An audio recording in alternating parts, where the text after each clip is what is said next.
கல்யாண வீட்டு வத்த குழம்பு எப்படி செய்யலான்னு பார்க்கலாம். இதுக்கு வந்து வத்தல்லாம் எடுத்து வச்சுக்கோங்க. மாங்காய் வத்தல், குதிரை வத்தல், சுண்டை வத்தல், உங்கள்கிட்ட என்ன வத்தல் இருக்கோ எல்லாத்தையும் எடுத்து வச்சுக்கோங்க. ஒரு படி கடலை வந்து 1 மணி நேரம் ஊற வச்சு எடுத்து வச்சுக்கோங்க. அது மாதிரி வத்தலையும் நல்லா 2 டைம் அலசிட்டு அதையும் 1 மணி நேரம் ஊற வச்சுக்கோங்க. இப்போ கடாயில் எண்ணெய் ஊற்றிக்கோங்க.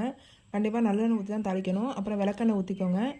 எண்ணெய் நல்லா காஞ்சதுக்கு அப்புறம் கருவடகம் போட்டு தாளிச்சுக்கோங்க. வத்த குழம்புக்கு கருவடகம் போட்டால் தான் நல்லா டேஸ்ட்டாக இருக்கும். இது நல்லா பொரிஞ்சதுக்கப்புறம் நம்ம வெங்காயம் ஆட் பண்ணிக்குவோம். வெங்காயம் வதங்கணுன்னா தக்காளி ஆட் பண்ணிக்கோங்க. கருவேப்பிலை தேவையான அளவு ஆட் பண்ணிக்கோங்க. இதெல்லாம் நல்லா எண்ணெயிலே வதக்கினதுக்கப்புறம் நம்ம பூண்டு ஆட் பண்ணிக்குவோம். வத்த குழம்புக்கு பூண்டு போட்டு செஞ்சால் நல்லா டேஸ்ட்டாக இருக்கும். பூண்டு ஆட் பண்ணிக்கோங்க. அதுக்கப்புறம் நம்ம கழுவி வச்சுருக்க வத்தல்லாம் இதில் வந்து எண்ணெயிலே நல்லா வதக்கிக்கோங்க. இந்த மாதிரி வதங்கினதுக்கப்புறம் நம்ம கடலையும் இதிலே ஆட் பண்ணிக்கிறோம். இந்த கடலை வந்து 1 மணி நேரம் ஊற வச்சு எடுத்து வச்சுருக்கேன். இந்த கடலையும் இதிலே ஆட் பண்ணிக்கோங்க. இப்போ தேவையான அளவு புளி கரைச்சி ஊற்றிக்கோங்க.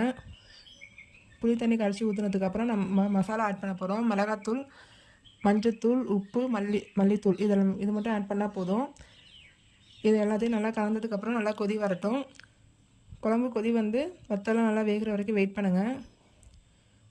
குழம்பு வந்து மூடி வைக்கக்கூடாது. புளி வாசனை போகிறதுக்காண்டி குழம்பு கொதிக்கிற வரைக்கும் வெயிட் பண்ணுங்கள். அதுக்கப்புறம் நம்ம தேங்காய் சோம்பு அரைச்ச பேஸ்ட்டு ஆட் பண்ணிக்கிட்டு இந்த மாதிரி கொதி வந்ததுக்கப்புறம் டேஸ்ட்டான கல்யாண வீட்டு வத்த குழம்பு ரெடி ஆயிரும். காய்கறி இல்லாட்டினாலும் இந்த மாதிரி குழம்பு செஞ்சிங்கன்னா 2 நாளைக்கு நீங்கள் வந்து மதிய வேலைக்கு குழம்பு செய்ய தேவையில்லை. இது வந்து முதல் நாளை விட மறுநாள் இன்னும் நல்லா டேஸ்ட்டாக இருக்கும். எல்லோரும் செஞ்சு பார்த்துட்டு எப்படி இருக்குன்னு சொல்லுங்கள். For more video like and subscribe my channel. Thank you.